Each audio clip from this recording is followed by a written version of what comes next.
इस बार फाइट करेंगे। इस बार नेता को कुछ नहीं, अपने तिपरासा को ग्रेटर तिपरालैंड देंगे।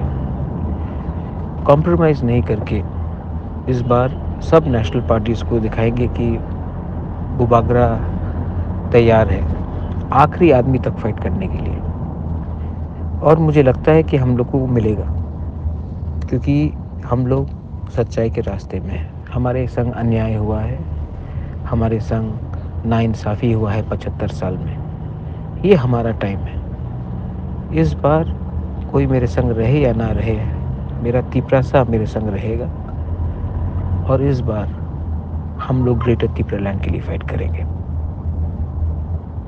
मैं जानता हूँ कि हम लोग जीतेंगे, क्योंकि मेरे पास विश्वास है, हमारे तिपरासा का विश्वास है और बूमा और सिकली का प्यार है।